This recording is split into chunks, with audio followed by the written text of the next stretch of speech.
मला म्हणजे सांगायची एक इच्छा होती, आता तुम्ही आलात म्हणून सांगतोय। आपल्या मुंबईमध्ये सागाड्यांचं नियोजन म्हणजे बरोबर ना हो, कारण की आपली पब्लिक आहे ना, जी घाटावरती पब्लिक असते तिथे ज्यावेळी कडची गाडी पळते बघा, तिथे त्या कडची गाडी पण निकाल घेते। पण आपल्या इथेशी मुंबईला असं आहे का म्हणजे वेडी पब्लिक आहे। आता त्यांना बोलून पाहिजे नाही की कोणाला राग येईल, पण कसं माहिती आहे का प्रेक्षकांनी समजायला पाहिजे की कोणातरी नंदी पळतंय तर नंदी दुसऱ्यांचा असो कोणाचा असो, आपण त्याला प्रोत्साहन करायला पाहिजे। मोठा सोन्या पण पळाला त्यावेळी पण तसंच झालं, ते समोरची पब्लिक त्याच्या अंगावरती आली, भले तो वायाने म्हातारा आहे पण त्याच्या अंगामध्ये अजून रग आणि धमक आहे, त्याच्यामध्ये पळण्याची क्षमता आहे। त्यांनी दाखवून दिला का मी एवढं आहे म्हणजे मोठा सोन्या, त्याचा शब्दच कमी आहे वरतील त्याला पळाला, कारण की एवढ्या वर्षातून बैल पळाला ना, काय बैल पळाला आहे अक्षरशः म्हणजे प्रेक्षकांची डोळ्याचा पार न पेटलं त्या बैलाला।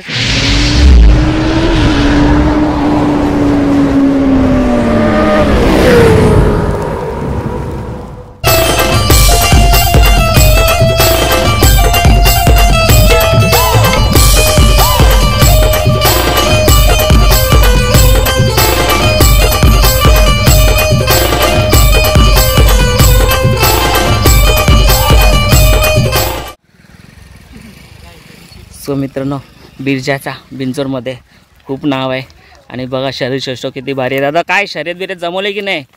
बघा बघा मलाच तो उडून टाकली वाटतं आज। काय बोलता? हां जमू पहिला काय सांगणार का? गुपित आहे गुपित आहे।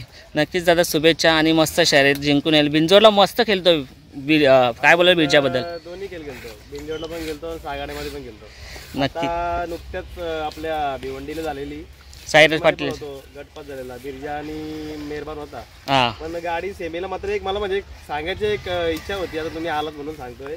आपल्या मुंबईमध्ये सागाड्यांचं नियोजन म्हणजे बरोबर ना हो, कारण की आपली पब्लिक आहे ना, जी घाटावरती पब्लिक असते तिथे ज्यावेळी कडची गाडी पळते बघा, तिथे त्या कडची गाडी पण निकाल घेते। पण आपल्या इथेशी मुंबईला असं आहे का म्हणजे वेडी पब्लिक आहे। आता त्यांना बोलून पाहिजे नाही की कोणाला राग येईल, पण कसं माहिती आहे का प्रेक्षकांनी समजायला पाहिजे की कोणातरी नंदी पळतंय तर नंदी दुसऱ्यांचा असो कोणाचा असो, आपण त्याला प्रोत्साहन करायला पाहिजे। आता वरती घाटावर जाऊन बघा, त्यांची तर कधीच कुठल्या फाटीमध्ये आहे ना अशी माणसं येत नाही। आता त्या दिवशी आमची गाडी सरळ पळाली, खूप स्पीडला पळाली, साईडला ते त्या 8 नंबर तास होती बाकासूर होता, मध्ये आपली यांची होती ना आपली नाशिकवाल्यांची गाडी होती, त्यांनी हे केला तिकडा, तर कडेने एवढी पब्लिक आली का बैलांच्या अंगावर लावली, तरी गाडी आपली उतरली, 2 नंबरला उतरली गाडी, कडेनं पडली। नाहीतर म्हणजे निश्चित म्हणजे कुठेतरी खंत वाटला का आपल्या पब्लिकनी मुंबईच्या असं मैदान झालं, चांगलं मैदान झालं, पण जरा हे करायला पाहिजे। नक्कीच त्यावेळेस जर चांगलं पब्लिक बॅरिगेडच्या आतमध्ये नसती घेतली तर कुठे ना कुठे सेमी सुद्धा पाळून फायनलला बिरजा पोचला असता आपला। हो नक्कीच। दादा वैभव दादाची मुलाखत घेतली होती, वैभव दादांनी तोच प्रश्न केला, कारण त्यांची सुद्धा जी सेमीला गाडी होती बकासूरची तेव्हा सुद्धा बॅरिगेड पूर्ण तोडून पब्लिक मुंबईच्या आतमध्ये शिरली होती, त्यांना सुद्धा तोच खंत होता। ते तर मोठा सोन्या पण पळाला, त्यावेळी पण तसंच झालं, ते समोरची पब्लिक त्याच्या अंगावरती आली, भले तो वायाने म्हातारा आहे पण त्याच्या अंगामध्ये अजून रग आणि धमक आहे, त्याच्यामध्ये पळण्याची क्षमता आहे। त्यांनी दाखवून दिला का मी एवढं आहे म्हणजे मोठा सोन्या, त्याचा शब्दच कमी आहे वरतील त्याला पळाला, कारण की एवढ्या वर्षातून बैल पळाला ना, काय बैल पळाला आहे अक्षरशः म्हणजे प्रेक्षकांची डोळ्याचा पार न पेटलं त्या बैलाला। नसेल म्हणजे कुठेतरी 1-1.5 वर्ष गॅप होता आणि गॅप नंतर तो आपल्या मैदानामध्ये होता, किती होता ना, एकदम काय पळाला आणि आम्हाला पण मजा आली, बघायलाच मजा आली। तर काय असं वाटत होता का त्या बैलांनी 100% सेमी पास व्हायला पाहिजे। तर काय बोलतो, मी सुद्धा वैभव दादांना बोलला होतो की गाडी अशी पळाली ती गट पास सुद्धा झाला आणि सेमी सुद्धा तो काढणारच होता, म्हणजे एवढा जुना बैल आणि आता नवीन बैलांसोबत तो धावून एवढी धमक दाखवतो आणि त्या जोमाने त्याच जोशाने पळतो। माझा सुद्धा वैभव दादांना तोच प्रश्न होता, तुम्हाला सुद्धा तोच प्रश्न होता की मोठ्या सोन्याला जी बंदी घातली होती मैदानात येण्यासाठी खेळण्यासाठी, मोठ्या सोन्या कधी बंद ना व्हावा, जोपर्यंत त्याच्यात धमक आहे तोपर्यंत त्यांनी खेळला पाहिजे। काय बोला? माझ्या मनात मी एक शब्द सांगतो की मोठ्या सोन्यामध्ये एवढी जिद्द आहे ना की मोठ्या सोन्या पुढच्या मैदानात असं वाटतं की भले तो 6 दिवसांनी का पण होईना तो पळला पाहिजे। माझी पण तीच म्हणते, भले महिन्यातून 1-2 मैदान जरी केले तरी मोठ्या सोन्या मैदानात आला तरी पाहिजे। काय बोलाल म्हणजे आपल्या मुंबईच्या एखाद्या जयेश पाटलाच्या धावण्याला मोठ्या सोन्यासारखा खरंच सोना आहे, तो ऐकून कसं वाटतं? म्हणजे तेवढं शब्द कमी पडतील त्याच्यासाठी। दादा आता पाठीमागे आपला सुरेश दातीलकर सुद्धा आहे, सुरेश दातीलकर त्या मैदानात होता आणि तेव्हा लाईव्ह बंद होता आणि सोन्याची व्हिडिओ शर्यतीची पडली होती, मला वाटतं किती सुरेश किती तासामध्ये 1 लाख व्ह्यू गेले होते? म्हणजे मिनिटाला 1000 व्ह्यू होतो, म्हणजे 2 तासामध्ये 1 लाख गेलेले. 2 तासामध्ये त्या सोन्याच्या शर्यतीच्या व्हिडिओला 1 लाखाच्या वर व्ह्यू गेला होता. असं प्रेम भेटतो. काय बोलाल त्या प्रेमाबद्दल? देखणंच आहे, त्याच्याबद्दल वादच नाही.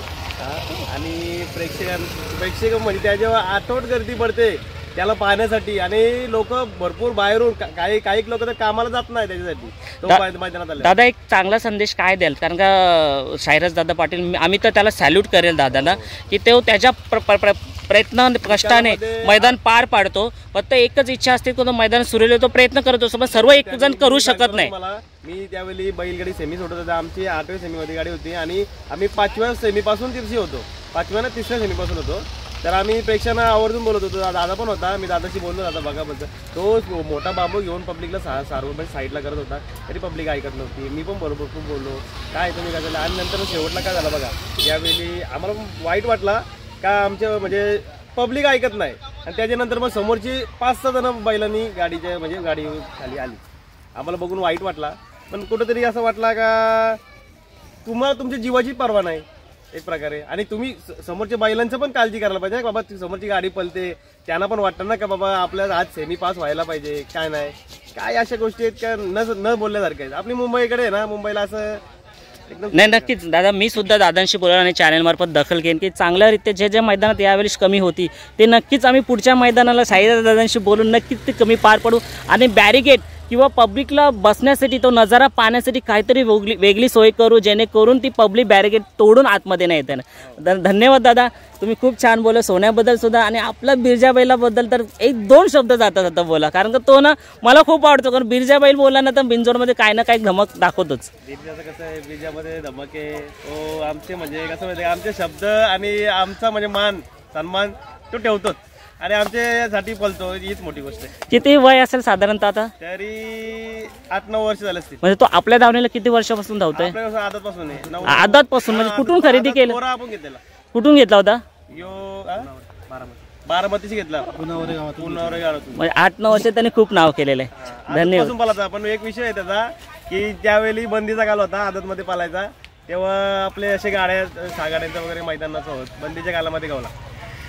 ओके, सो पाहू शकता बिरजा तुम्ही ओळखतच असलं. बिरजा बैलाला कुठे सर्वांना माहितीच आहे आणि त्याची कारकिर्दी खूप भारी आहे. आणि दादाने खूप छान मुलाखत दिली. नक्कीच त्या चॅनलमार्फत काही ना काही साईराज दादा पाटीलसाठी आणि जयेश दादासाठी की सोन्या आमच्यासाठी, आमची तरी इच्छा आहे सोन्या आम्हाला दिसला पाहिजे मैदान.